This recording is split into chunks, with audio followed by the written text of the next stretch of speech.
good morning, good afternoon, good evening, depending on your time zone. Welcome to my YouTube channel. My name is Ogbanje Joseph. Please hit the subscribe button to subscribe to this channel. Like and share this video as well. You can also drop your comments under the video. Today we're going to be looking at the position of international law to the international use of force. That is international law and the use of force. Okay, so now the search for security remains the primary concern of all states. Okay, so most of them do not seriously rely on the UN for the security requirements, okay, of the world. Okay, so the UN has by various devices reduced the intensity of conflicts in various regions of the world. Okay, so in the early times, okay, the just war doctrine, okay, prevailed. Now, according to the theory as explained by Hugo Grotius, war generally was illegal unless undertaken for a just cause. A war is considered just only if fought against the right, okay, against a right illegally denied. Outside this, war was illegal. Okay, so this was the case until the formation of the League of Nations in 1919. Okay, so by the 18th century, okay, the governing doctrine that was, the governing doctrine was that sovereign has the right to resort to war for any reason. But the covenant of the League of Nations introduced a limited restriction on the sovereign rights to resort to war. Under under the covenant, war was unlawful only if the procedural safeguards was done. Okay, a state remains perfectly entitled to achieve its objective through formal war. Okay, so at this point, the doctrine of just war was actually the main thing in the international system. Okay, so law was actually unlawful unless if it is fought because a right of a state is being denied. So if your right is being denied, you have the right to actually go to war. That is what the theory of just cause war is, or just war is talking about. Okay, so now let us look at, let us look at, so let's continue. So by 1928, the covenant, that is the covenant, was actually replaced by the General Treaty for the renunciation of war, that is known as Kellogg-Briand Pact. Kellogg-Briand Pact. And what is this Kellogg-Briand Pact? The Kellogg-Briand Pact is a treaty for the renunciation of war. Now, this treaty is still in force, and it is represented, okay, is still in force and represented first, to attempt to outlaw, war completely. They just want to ensure that anything that has to do with war is not actually embarked upon by states. So the Kellogg-Briand Pact is actually an agreement, a protocol, a treaty that saw all the states coming together to say, look, henceforth, anything that has to do with war will be abhorred, will be outlawed completely. Okay. However, with the introduction of the UN Charter, the UN Charter actually made certain provisions for the use of force. So now let us look at the position of the UN Charter, okay, on the use of force.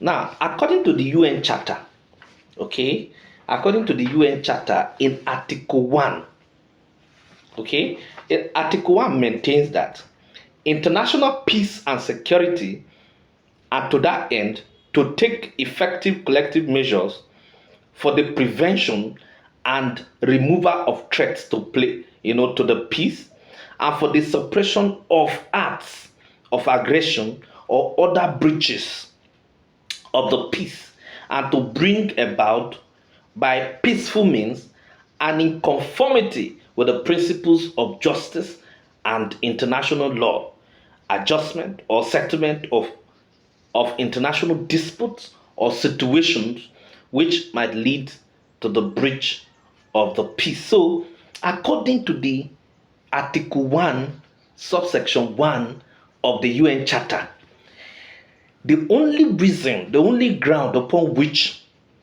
international war or war can be allowed is actually the use of collective security, or yes, the use of collective measure, the use of collective force, the use of collective force. Now, what is the use of this collective force? You can use collective force to maintain international peace and security, and to that end, to take effective collective measures for the prevention and removal of threats to peace, for the prevention and removal of threats to peace, and for the suppression of acts of aggression or other breaches of peace, and to bring about by peaceful means and in conformity with the principles of justice and international law, adjustment or settlement of international disputes or situations which might lead to breach of the peace. It is only on this basis that that the UN Charter actually makes provision for the use of force. Okay. Now, don't forget that the United Nations has the primary aim to suppress aggression or breach of peace in line, okay, in line with the Article 1. Now, in Article 4, in Article 2, subsection 4, it states that all members shall refrain in their international relations from the threat of use of force against the territorial sub-integrity on political independence of any state or in any other manner inconsistent with the purpose of the United Nations. Okay, so this is central. This is a central obligation of the United Nations Charter, and in terms, it stipulates a general prohibition of the unilateral use of force.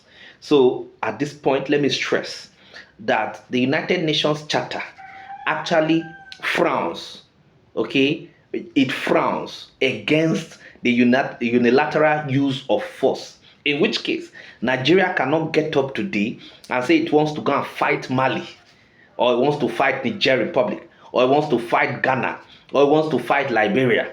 No, it is until, until there is actually a collective use of force that the United Nations can actually approve such kind of use of force. A nation cannot now stand up to say, I want to go and fight another nation. If a nation does that, it will be against the United Nations Charter, particularly in Article 1 and Article 2, sub 4. Okay? So that's the thing. Okay? Now, the contention in the above provision is that if it is inconsistent with the purpose of the United Nations, it goes to show, therefore, that there is a use of force that is consistent with the purpose of the United Nations. Yes, there is a use of force that is consistent with the United Nations Charter, and that use of force is actually a collective use of force. It is a collective use of force.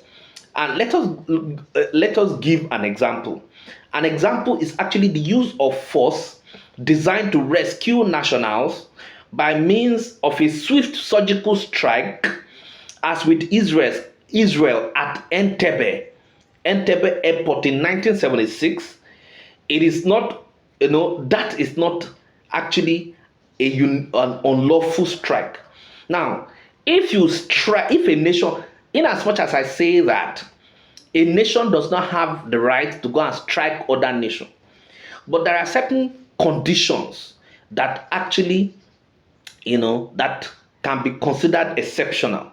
What are the conditions? A condition where your nationals are actually under threat, like what happened at Entebbe Airport, okay, where that is in 1976, where Israel actually had to rescue or conduct, a surgical airstrikes, okay, on her nationals in order to actually liberate her nationals. Okay, again, the use of force in self-defense is seen to be lawful.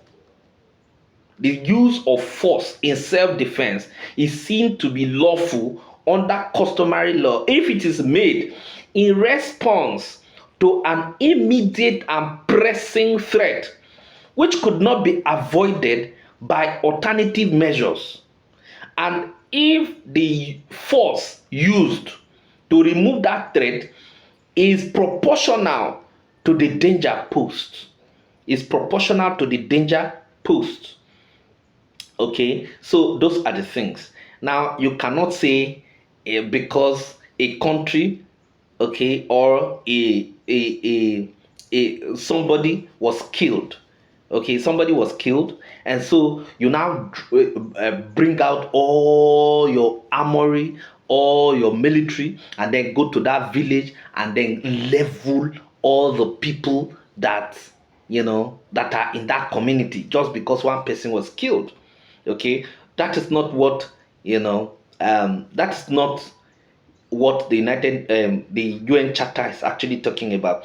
It is saying that, okay, it is saying that now the customary right to self-defense permits, therefore, that the use of force, that the use of force can be carried out under the following terms: one, against an ongoing armed attack against state territory; two, self-defense to neutralize an imminent potential threat; three, in response to an attack threatened or actual. So on the basis of this, you can actually embark, on the use of force. Okay, so when we're talking about collective use of force, as it is allowed by the United Nations Charter in Article 1 and Article 2, it gives the power of the UN, okay, and the international organization the authority to the use of force against delinquent state. It is a situation where international organizations coordinate the joint response to an unlawful armed attack on a state. The international organization is simply the umbrella under which collective self-defense is organized. For example, in Grenada crisis, members of the Organization of Eastern Caribbean States claimed to be engaging in lawful collective security or collective use of force, which had nothing to do with the collective security provision of the United Nations Charter. So you cannot on your own stand up and say this is what constitutes collective security issue, and so you just roll out your war tanks and begin to go and wage war there. No, it is the United Nations that has the right to actually determine what constitutes, a threat, or what constitutes a collective use of force. Okay, so those are the things. Now, according to Article 51 of the UN Charter, the rights of self-defense is available until the Security Council has taken measures necessary to restore international peace and security. You can defend yourself until the United Nations decides, to actually use the collective force.